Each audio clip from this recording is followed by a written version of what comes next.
स्वागत है बच्चों आपका अपने YouTube चैनल प्रपेज पर। आज की इस वीडियो में हम पढ़ने वाले हैं सोशल मीडिया से ही संबंधित एक नए शीर्षक के बारे में जिस पर हमें अनुच्छेद लिखना है।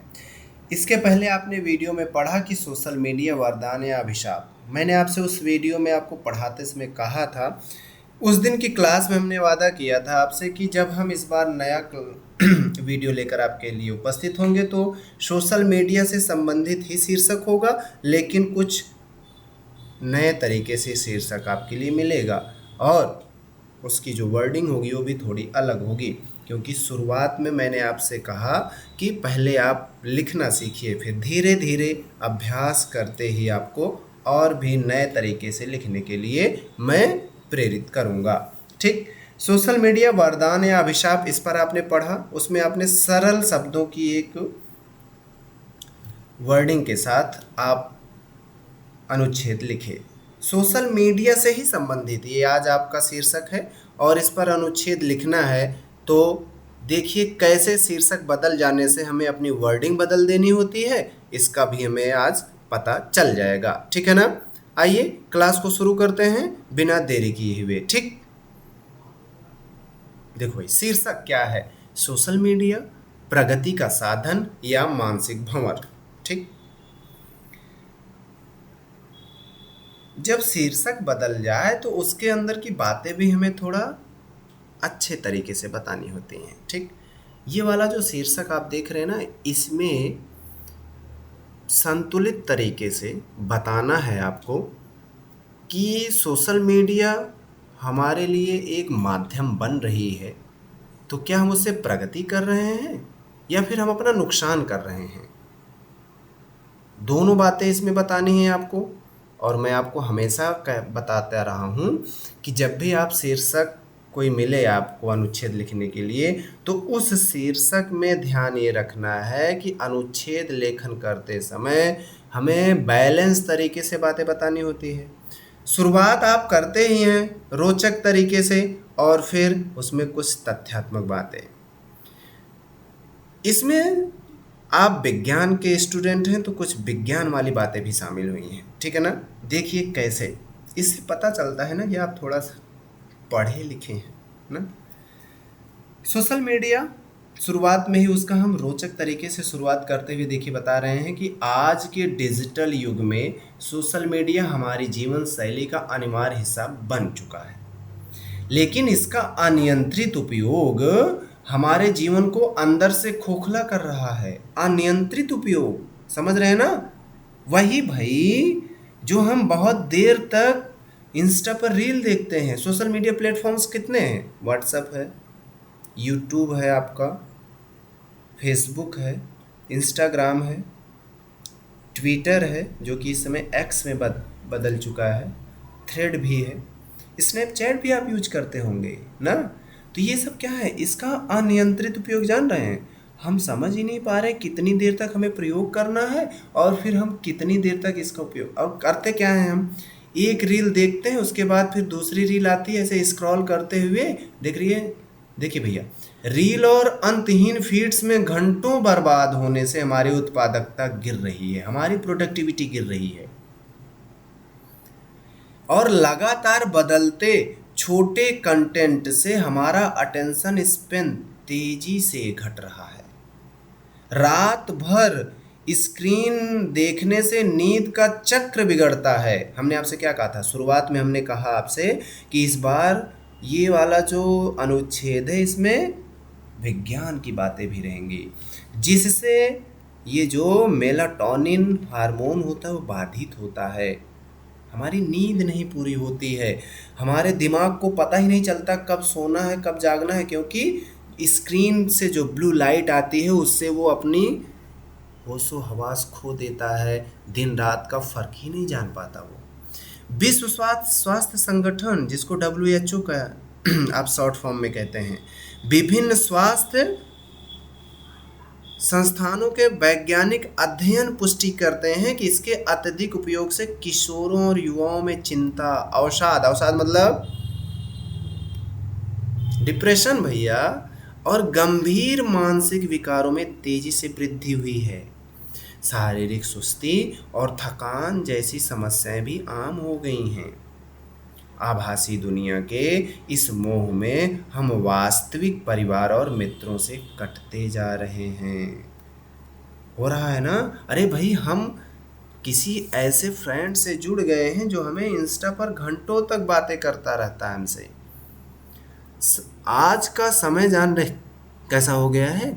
हम सोशल मीडिया का कोई फेसबुक चला रहा है, कोई इंस्टा पर रील देख रहा है, कोई शॉर्ट्स देख रहा है, बगल में कौन बैठा है इसका कोई ध्यान नहीं रहता है। तो उसका नुकसान क्या हो रहा है? जिससे भावनात्मक दूरियां और अकेलापन गहरा रहा है। लोग अपनी साधारण जिंदगी की तुलना सोशल मीडिया के झूठे और संपादित वैभव से करके हीन भावना के शिकार हो रहे हैं। ये वाली लाइन में समझाऊंगा कैसे। अब आप कहेंगे कि साधारण जिंदगी की तुलना सोशल मीडिया के झूठे वैभव से कैसे? देखो भाई, इंस्टाग्राम पर हम अधिकतर वही फ़ोटो पोस्ट करते हैं, हम अपनी वही इवेंट लोगों को दिखाने के लिए पोस्ट करते हैं जो बहुत अच्छी होती हैं। हमने अपने जीवन में क्या संघर्ष किया उसको बहुत कम पोस्ट किया। हमने किस दिन दाल रोटी खाई, हमने किस दिन अचार रोटी खाई, नहीं बताते। हमने किस दिन 5 स्टार होटल में जा कर के डिनर किया, उस दिन की फ़ोटो क्लिक करके हम जो है पोस्ट कर देते हैं। अब हमारा जो फ्रेंड है वो तो वही देख रहा है ना कि हम 5 स्टार होटल में बैठ के भोजन कर रहे हैं। सामने वाले के मन में आएगा कि मेरे साथ का आदमी 5 स्टार में भोजन कर रहा है और मैं ऐसा नहीं कर पा रहा हूँ। उसके मन में हीन भावना आएगी ना, वो खुद को गलत समझेगा। कैसे गलत समझेगा? कहेगा अरे जीवन जीना बेकार है, वो अवसाद में जाएगा। हम डेली वाला जो कपड़ा पहनते हैं उसको पहन करके हम अपने किसी भी सोशल मीडिया अकाउंट पर पोस्ट नहीं करते फ़ोटो। हम पोस्ट कौन सी फ़ोटो करते हैं? हम वो फ़ोटो पोस्ट करते हैं जो हम हाल ही में नया कपड़ा लिए रहते हैं। हम अपने घर के सामने वाले गड्ढे के पास खड़े होकर के फ़ोटो पोस्ट करने से कतराते हैं, लेकिन यदि हम मुंबई गए हैं, हम दिल्ली गए, हम किसी मेट्रो स्टेशन पर पहुंचे हैं तो वहाँ की फ़ोटो पोस्ट करने में बिल्कुल नहीं हिचकिचाते हैं। अब सामने वाले को हम गिना चुना, हम उसको कुछ सेलेक्टिव फ़ोटोज़ दिखाते हैं। अब सामने वालों को क्या लग रहा है? सामने वाले को लग रहा है भैया आए दिन मेट्रो सिटी में ही घूम रहे हैं। अब कौन बताए कि भैया कहाँ कैसे क्या क्या जुगाड़ करके पहुँचे हैं ना। अच्छा, भैया की भी एक गंदी आदत है। अब देखिए, भैया केवल दिखाने के लिए जगह जगह जाके टहल रहे हैं। जूते का तलवा घिस गया है लेकिन जूता ऊपर से एकदम नया दिख रहा है ना, वही वाली स्थिति है। अब इससे सामने वाला भी यही काम करेगा, ठीक? तो हीन भावना आएगी ना। अब इससे क्या करेगा वो?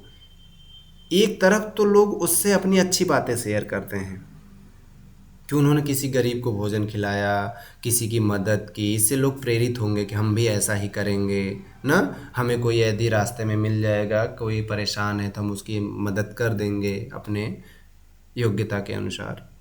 लेकिन जो कॉपी करने वाली एक ट्रेंड चल रहा है, प्रचलन हो गया है, उससे समस्या है। अब इसके बाद क्या है? इसके अलावा और भी बातें होती हैं क्या? इसके अलावा साइबर ठगी, डेटा गोपनीयता। देखो भाई, डेटा गोपनीयता के बारे में आपको मैं बताऊंगा आज। ये डेटा गोपनीयता क्या होता है? बेटा ये जान लीजिए, आपने अपने कैमरे में, अपने फ़ोन में किसी भी कैमरे का यूज करके, किसी भी ऐप का यूज करके आपने कोई एक फ़ोटो क्लिक कर ली। भूल जाइए कि आप वो फ़ोटो डिलीट कर पाएंगे कभी। वो फ़ोटो अब कभी डिलीट नहीं होने वाली है। आपको लगता है कि आपने अपने फ़ोन से डिलीट किया, रिसाइकिल बिन से डिलीट किया, नहीं। वो फ़ोटो किसी न किसी ऐप पर स्टोर है। आप पता है आज के समय में क्या है, लोगों को केवल ओके करना पता है। बहुत सारे ऐसे ऐप्स हैं जो हमारे लिए हानिकारक होते हैं, जो हमारे इन्फॉर्मेशन को चुरा रहे होते हैं। सोशल मीडिया में भी ऐसे कई सारी कंपनी हैं जो टाई अप की हैं, जो कि उस सोशल मीडिया अकाउंट पर जो भी फ़ोटोज़ आप अपलोड किए हैं, वो जो भी एक्सेस आप उसको दिए हैं, वहाँ से वो सब चीज़ें वो उनको शेयर करती हैं। एक दिन आपको ट्रायल करना हो तो गूगल पर आप सूज सर्च करिए। आप अगले दिन जब यूट्यूब विज़िट करेंगे, उसी के थोड़ी देर बाद आपको यूट्यूब पर किसी अच्छी कंपनी का ऐड आएगा, और वो कंपनी होगी किसी जूता बनाने वाली कंपनी का। समझ रहे हैं ना? इसके साथ साथ मतलब एक हमारी चीज़ें सुरक्षित नहीं। और एक बात, अफवाहों का प्रसार भी बहुत तेज़ी से होता है। क्यों? क्योंकि इसके लिए कोई भी सर्टिफिकेट की ज़रूरत नहीं है। हमारा अपना सोशल मीडिया अकाउंट है, हमने जो बातें हमें सही लगी हमने पोस्ट किया, सामने वाले ने देखा, उसको उसने शेयर किया।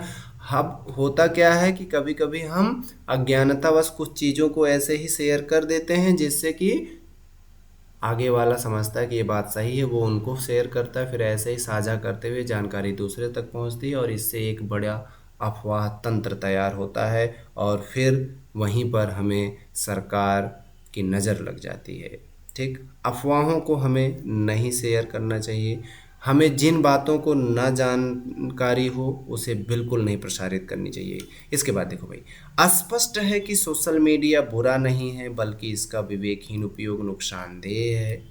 बुरा नहीं है लेकिन विवेकहीन, यदि हम इसका बुद्धिपूर्वक उपयोग नहीं करते हैं तो ये हमारे लिए नुकसानदायक साबित होगा। इससे बचने के लिए संतुलित दृष्टिकोण अपनाना और वास्तविक रिश्तों को प्राथमिकता देना जरूरी है। ठीक है ना?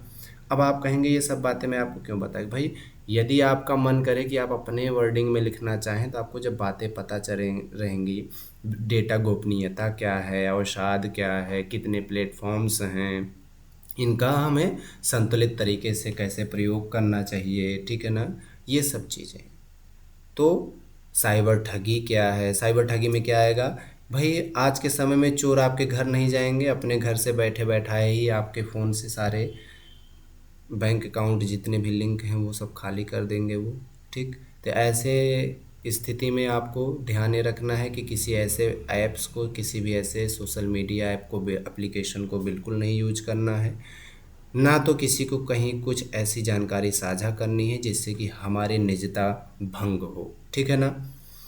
अब आपको मैं एक बार और बता दूं कि कैसे क्या सीन बना हुआ है इसमें। देखिए, ये जो शुरुआत वाली लाइन है, ये देखिए भाई, रोचक तरीके से शुरुआत करते हुए ये भूमिका वाला हिस्सा है। ये इतना आपका क्या है? ये भूमिका वाला हिस्सा है। ठीक, इसके बाद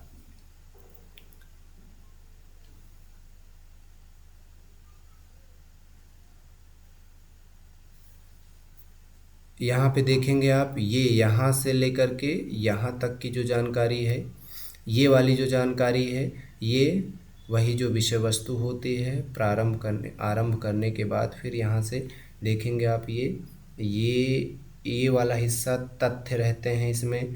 तथ्य के साथ साथ उनसे जुड़ी हुई कुछ महत्वपूर्ण बातें, उनसे क्या नुकसान, क्या हानियां हैं, लाभ हैं, ये सब बताते हुए फिर एक हम उसका प्रभाव देखिए कैसे, फिर अंत में हमने ये देखिए निष्कर्ष दिया है संतुलित तरीके से। ना नुकसान बताया ना फ़ायदा बताया, बल्कि ये बताया कि यदि हम इसका सूझबूझ से प्रयोग करते हैं, उपयोग करते हैं, तो हमारे लिए वरदान साबित होगा। ठीक, समझ में आया इतना? ये वर्डिंग देख करके आपको इतना समझ में आया होगा। इस देखो भाई, मैंने आपको सोशल मीडिया से संबंधित ही 2 अनुच्छेद पढ़ाया। एक अनुच्छेद में हमने सरल शब्दों का प्रयोग किया, सरल शब्द इसमें भी हैं, इसमें थोड़े देखिए, वो वाला जो अनुच्छेद था उसमें हमने केवल आपको ये लिखने का अभ्यास करवाया कि लिखा कैसे जाता है। इसके बाद हमारा जो अनुच्छेद है वो असाधारण कैसे बनेगा, प्रोडक्टिव कैसे होगा, जिससे कि एग्जामिनर आपका अनुच्छेद देखे तो देखने के बाद आपको पूरा पूरा नंबर देने के लिए बाध्य हो जाए। तो उसके लिए ये वाला उदाहरण आपके सामने प्रस्तुत है, इसमें आप देखेंगे दोनों में अंतर भी है। ठीक है ना? और यदि आपने पहला वाला वीडियो नहीं देखा है तो आप जाइए प्लेलिस्ट में, सोशल मीडिया के लाभ और हानि वाला वीडियो भी है, और ये वाला वीडियो, दोनों को आप कंपेयर करेंगे तो आप दोनों में अंतर पाएंगे कि कैसे दोनों की जो वर्डिंग है वो बदली हुई है, दोनों की जानकारियाँ कैसे किस हद तक चेंज की गई हैं। ठीक, बाकी फॉर्मेट वही रहेगा। ये हमने आपको ये बताने के लिए लिखा है, दो अनुच्छेद एक ही शीर्षक पर, कि देखिए जरूरी नहीं है कि मैंने जो बताया सेम वही लिखिए आप, लेकिन जैसे बताया ऐसे ही लिखना है ना। आप अपना शब्द शामिल कर सकते हैं, अपनी वर्डिंग शामिल कर सकते हैं, ठीक है ना। तो इसको आप पढ़ते रहिए, दोहराते रहिए, अपनी पढ़ाई को मजबूत करते रहिए।